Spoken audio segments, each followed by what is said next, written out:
Hello, students. Good morning, everyone. So, here is the last lecture, last topic of your first chapter, that is Khelo India programme. तो खेलो India programme है क्या, उसके बारे में हम यहाँ पर स्टडी करने वाले हैं. So first of all let's go with the introduction. So in today's time we can't ignore the invaluable importance of sports and fitness in one's life.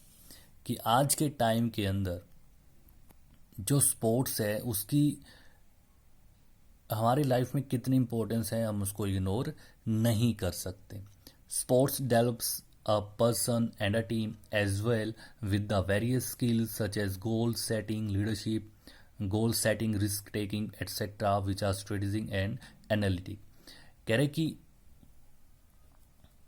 जो स्पोर्ट्स है वो क्या करता है, एक पर्सन की लाइफ में एज वेल एज जो टीम है उसके अंदर भी बहुत सारी स्किल्स हैं जिनको वो डेवलप करने का काम करता है. जैसे कि goal setting, leadership, goal setting, risk taking etcetera, जो स्किल्स हैं इनको वो कहीं ना कहीं डेवलप करने का काम करता है. जो कि किस पे बेस करती हैं, स्ट्रेटेजी पे बेस करती हैं, एनालिटिक भी हैं, इनको कैलकुलेट भी किया जा सकता है. These skills, good fitness and health leads to a healthy citizens and they lead to a healthy society and nation. तो जो ये स्किल्स हैं क्या करती हैं, और जो ये गुड फिटनेस है, हेल्थ, और ये क्या करते हैं कि हेल्थ को मतलब कहीं ना कहीं किसी इंसान की हेल्थ को लीड्स करते हैं टू अ हेल्दी सिटीजन्स. मतलब एक हेल्दी सिटीजन को बनाने का काम करती है. इनके थ्रू जो सिटीजन है वो अपने आप की जो हेल्थ है उसको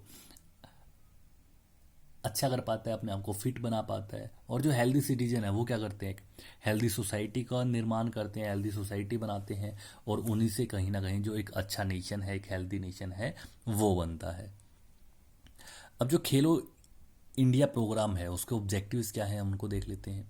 ऑब्जेक्टिव्स के अंदर क्या है, talent hunt at the grass root level is the purpose of Khelo India school games.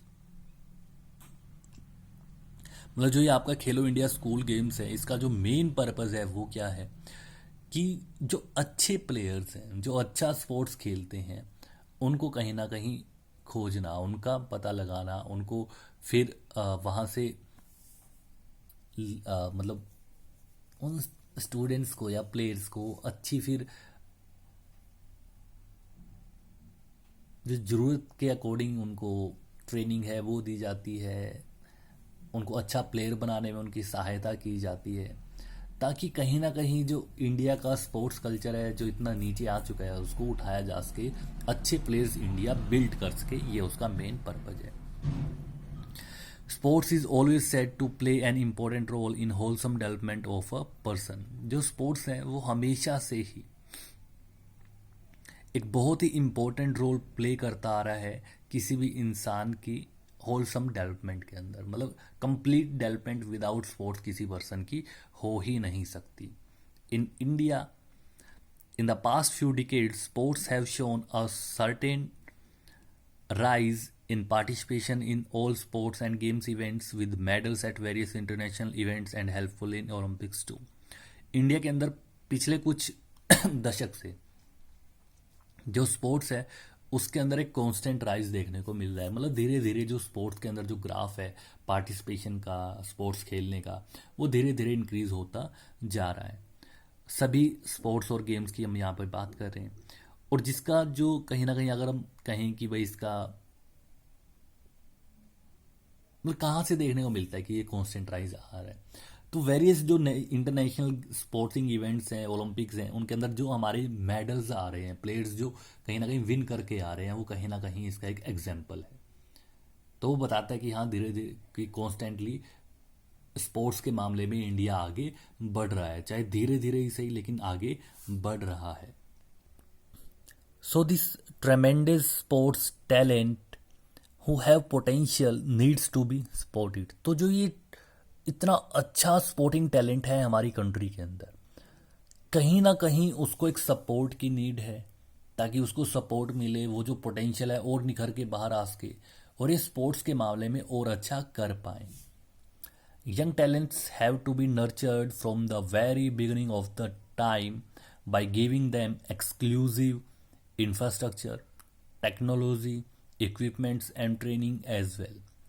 तो क्या कह रहा है, जो ये यंग टैलेंट है इसको कहीं ना कहीं और अच्छा नर्चर करने की ज़रूरत है और अच्छा निखारने की ज़रूरत है। इनको बेसिक नीड्स चाहिए, जो इनको ट्रेनिंग चाहिए, वो सब इनको टाइम पे मिल पाए, जो इक्विपमेंट्स हैं अच्छे वाले वो इनको मिलें, अच्छे कोचेज़ इनको मिलें, तभी कहीं ना कहीं स्पोर्ट्स के मामले में इंडिया आगे बढ़ पाएगा। और जो यंग टैलेंट है वो उतना अच्छा कर पाएगा जितना उनको कर पाना चाहिए, जितना वो करना चाह रहे हैं। So young talent have to be nurtured from the very beginning. जो यंग टैलेंट है उसको शुरुआत से ही जितने अच्छे तरीके से नर्चर किया जा सके, पॉलिश किया जा सके, उसकी ज़रूरत है। और वो ऐसा कैसे किया जा सकता है? ऐसा तभी हो सकता है जब हम उन्हें जो एक्सक्लूसिव इंफ्रास्ट्रक्चर है, जितना अच्छा इंफ्रास्ट्रक्चर है वो हम दे सकें। टेक्नोलॉजी आज के टाइम पे इतनी इंक्रीज़ हो गई है तो वो उनको प्रदान की जा सके। इक्विपमेंट्स और जो ट्रेनिंग है वो भी उनको बहुत अच्छे वाली हम दिला सकें। We need to give them strong participation spirit so that their true potential could be revealed। हमें उनको कहीं ना कहीं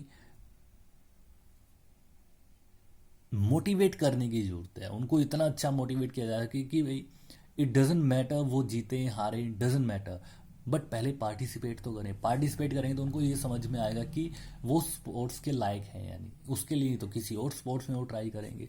मतलब कहीं ना कहीं पार्टिसिपेट करेंगे तभी तो स्पोर्ट्स के अंदर जाएंगे। पार्टिसिपेट ही नहीं करेंगे तो कैसे पता चलेगा कि वो स्पोर्ट्स को खेल सकते हैं या नहीं, और खेल पाएंगे तो और अच्छा है।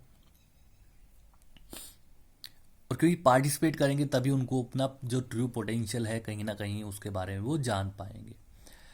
This must be served before them so as to achieve the top-notch place like USA and China।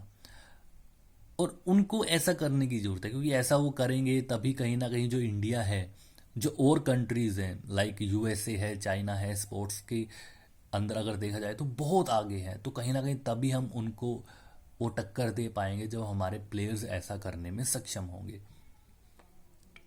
The Khelo India program has been started to restore the sporting culture in India from the grassroots level by providing them strong base for all sports and games played in India।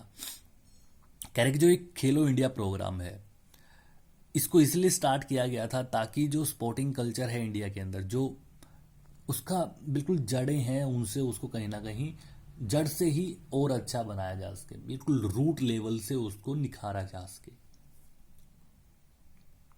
और वो कैसे हो सकता है? By providing them strong base for all sports and games played in India. और वो तभी हो सकता है जब हम उनको एक स्ट्रॉन्ग बेस दें, किसके अंदर? स्पोर्ट्स के अंदर, गेम्स के अंदर, जो इंडिया के अंदर खेले जाते हैं उनके अंदर उनको एक स्ट्रॉन्ग बेस मिले, क्योंकि जितना अच्छा बेस मिलेगा उतना ही अच्छा प्लेयर का इन आने वाले भविष्य के अंदर, फ्यूचर के अंदर वो उतना ही अच्छा प्लेयर बन के उभरेगा। So Khelo India programme introduce to revive the sports culture in India. तो जो खेलो इंडिया प्रोग्राम था इसको कहीं ना कहीं इसलिए इंट्रोड्यूस किया गया ताकि जो स्पोर्ट्स कल्चर है इंडिया का इतना पीछे रह गया है, बिल्कुल ख़त्म होता जा रहा है, उसको कहीं ना कहीं फिर से रिवाइव किया जा सके, उसके अंदर एक जान फूकी जा सके। खेलो इंडिया स्कूल गेम्स, जिसको हम KISG भी कहते हैं, are the part of Khelo India programme which held annually in January और फरवरी। कह रहे कि जो खेलो इंडिया स्कूल गेम्स है वो खेलो इंडिया प्रोग्राम का ही एक हिस्सा है और इसको हर साल ऑर्गेनाइज किया जाता है। कहाँ? जो जनवरी और फरवरी का मंथ है उसके अंदर इसको ऑर्गेनाइज किया जाता है। First Khelo India school games launched by prime minister Shri Narendra Modi on 31 January 2018 at Indira Gandhi indoor stadium New Delhi. तो कह रहे हैं कि जो सबसे पहले वाले खेलो इंडिया स्कूल गेम्स थे वो जो हमारे देश के प्रधानमंत्री हैं नरेंद्र मोदी जी, उनके द्वारा लॉन्च किए गए थे। कब? 31 जनवरी 2018 को इंदिरा गांधी जो इंडोर स्टेडियम है नई दिल्ली के अंदर, वहाँ पे। और कहीं ना कहीं इनका मेन मकसद यही था कि जो स्कूल से ही, स्कूल लेवल से ही या फिर शुरुआत से ही जो अच्छे प्लेयर्स आ रहे हैं उनको कहीं ना कहीं और अच्छा बना के फ्यूचर के लिए तैयार किया जा सके। So that's all for today, students. Thank you, everyone.